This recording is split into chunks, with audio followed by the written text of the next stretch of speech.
सबसे पहले देखो, last 15 days strategy to boost one's score by 20% to 30%। देखो मैं ये तो नहीं बोलूंगा कि आपका स्कोर डबल हो जाएगा, ये भी नहीं बोलूंगा कि आपकी सरकारी नौकरी फिक्स हो जाएगी, लेकिन इतना जरूर होगा कि इन 15 दिनों में अगर चंद बातों का आप ध्यान रखते हैं तो आपका जो स्कोर है वो 20 से 30% बढ़ सकता है। अगर आप कट ऑफ से थोड़ा सा पीछे हैं तो आप कट ऑफ से थोड़ा सा ऊपर जा सकते हैं। क्या क्या वो बातें हैं, ठीक है, वो जानते हैं। तो वीडियो को लास्ट तक देखिएगा, लाइक करिएगा और चैनल को सब्सक्राइब जरूर करिएगा। तो सबसे पहली बात यहां पर यह है कि देखो इन 15 दिनों में आपको क्या करना है। तो सबसे पहला पॉइंट है रिवीजन। मेरे भाई इस बात को ध्यान रखो कि जो व्यक्ति जितना ज्यादा किसी भी चीज को रिवाइज करता है ना, तो उसको उतनी ज्यादा ही वो चीजें याद होती चली जाती हैं। इसलिए मैं हमेशा कहता हूं कि मैंने अपने लाइफ में हमेशा ब्रूस ली की टेक्निक फॉलो की है कि जरूरी नहीं सफलता प्राप्त करने के लिए या फिर आपको बहुत बड़ा योद्धा होने के लिए 10,000 मूव आते हो, ठीक है। जिस पर्सन ने एक ही मूव को 10,000 बार प्रैक्टिस किया हो वो सबसे बड़ा योद्धा है। तो इसी तरीके से अगर हम यहाँ बात करते हैं तो अभी के समय में आपके पास टोटल काफी ऐसे पॉइंट्स होंगे, जैसे मान लीजिए कि करंट अफेयर हो गया, वोकैबुलरी हो गया, मैथ्स हो गया, इंग्लिश हो गया, आपके जीएस हो गए। अब इन सभी विषय में आपके काफी सारे बुलेट पॉइंट्स भी होंगे, काफी सारे टॉपिक्स भी होंगे जो आपने पढ़ रखा होगा। इनमें से बहुत ऐसे सब्जेक्ट होंगे जिनकी आपने कोचिंग भी ली है, आपने नोट्स भी बनाए हुए हैं। तो अभी के समय में आपको 15 दिन में, लास्ट के 15 डेज में कुछ भी नया नहीं पढ़ना है, ठीक है। आपको सिर्फ और सिर्फ मेरे भाई रिवाइज करना है बहुत ही बेहतर तरीके से उन नोट्स को जो आपने पढ़ा है। चाहे आपने कहीं से पेड बैच लेकर पढ़ा है या फिर आपने कहीं से किसी की यूट्यूब क्लासेस से कवर अप किया है या आपने कहीं पर ऑफलाइन कोचिंग ली है, फर्क नहीं पड़ता। फर्क इतना पड़ता है कि आप अपने ही नोट्स को मल्टीपल टाइम्स रिवाइज करिए। इतना जान लीजिए कि सवाल आपके अपने नोट्स से ही आने वाले हैं, चाहे आपका कोई भी सब्जेक्ट क्यों ना हो, ठीक है। अब बात करते हैं दूसरे पॉइंट की। तो दूसरा पॉइंट है मेरे भाई आपका मॉक टेस्ट, ठीक है। आपको भी ये बात अच्छे से पता है कि आपको इस समय अभ्यास की सबसे ज्यादा आवश्यकता है। बच्चा कहता है कि सर सवाल भूल जाते हैं, वीडियो देखते हैं तो समझ में तो आ जाता है, पेपर में हाथ कांपना शुरू हो जाता है, हमारे अटेम्प्ट कम रह जाते हैं, हमारे लिए ऐसा लगता है कि सर मतलब हमें और ज्यादा समय मिल जाए तो शायद हम सवालों को कर पाए। मेरे भाई ठीक है, ये सारी प्रॉब्लम है आपके साथ और ये बात मुझे पता है, लेकिन उन सब का सॉल्यूशन एक ही है और वो है मॉक टेस्ट, ठीक है। आप जितना ज्यादा सवालों को लगाएंगे, आप जितना ज्यादा प्रैक्टिस करेंगे, आप उतना ज्यादा मेरे भाई धारदार बनते चले जाएंगे। यूं समझ लीजिए कि आपके एक तरीके से कि हम 2 चाकू खरीद के लेके आते हैं, एक हम आपके घर में रख देते हैं और दूसरा हम जो है मान लीजिए ताज होटल में रख देते हैं। दोनों चाकू का उपयोग हो रहा है, कोई भी ऐसा नहीं है कि हाँ कहीं पे रख दिया गया है, लेकिन घर वाली चाकू को सिर्फ 3 बार यूज किया जाता है और जो होटल वाली चाकू है उसको सुबह शाम दिन रात सारा टाइम यूज किया जाता है। 10 दिन के बाद अगर आप देखेंगे ना तो जो घर वाली चाकू है वो सिर्फ उंगली काट सकती है, लेकिन होटल वाली चाकू गला काटने के बराबर हो जाएगी। क्यों? क्योंकि जिस चीज का अभ्यास जितना ज्यादा है, जिसको ज्यादा यूज में लेकर आते हैं ना, उसके अंदर शार्पनेस उतनी ज्यादा बढ़ती है, ठीक है। तो मैंने अपने लाइफ में जो सीखा है वो सबसे बड़ा कि जब आपका सिलेबस कंप्लीट हो जाता है, जब आपका कोचिंग कंप्लीट हो जाता है, तो उसके बाद सबसे ज्यादा जो मेंटर होता है ना, वो ये आपका मॉक टेस्ट होता है, ठीक है।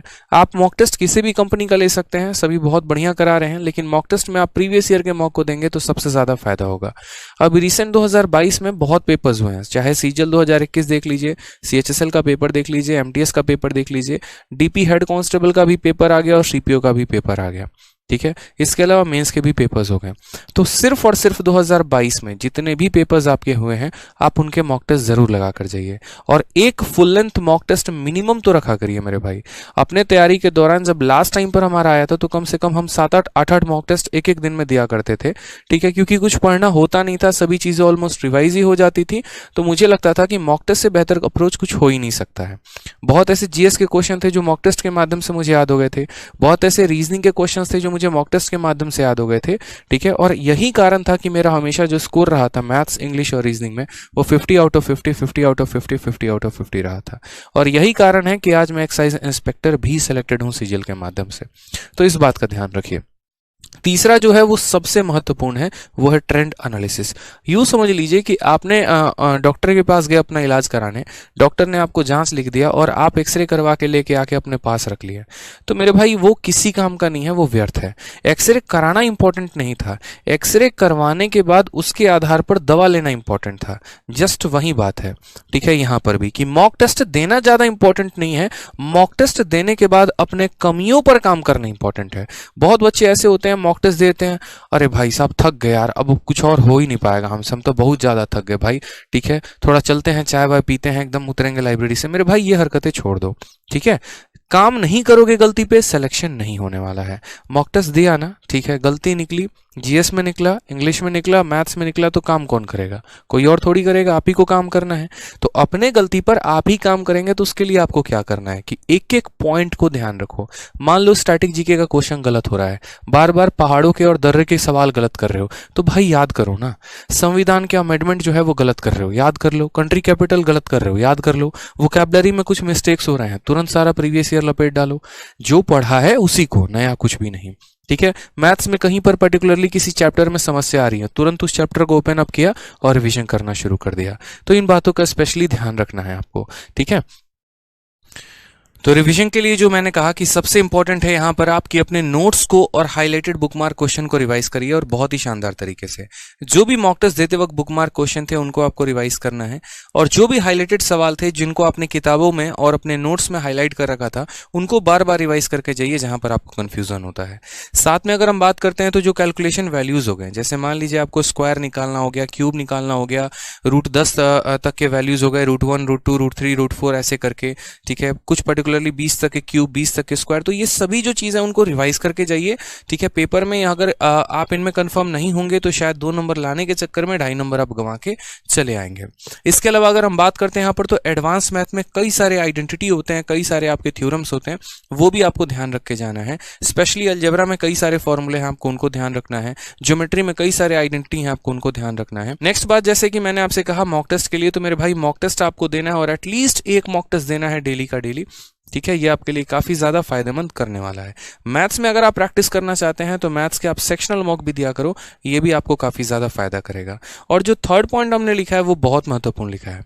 देखिए, जैसे कि आपका एडमिट कार्ड आपको मिल जाता है और आपको पता चल जाता है कि आपका पेपर किस समय से किस समय में होने वाला है, तो कोशिश करिएगा कि उस समय में आप पक्का मॉक टेस्ट दीजिए, ये आपको बहुत ज्यादा फायदा करेगा। मान लीजिए कि पेपर 11 बजे से और आप मॉक टेस्ट लगाते हैं रात के 8 बजे, कोई फायदा नहीं होने वाला है।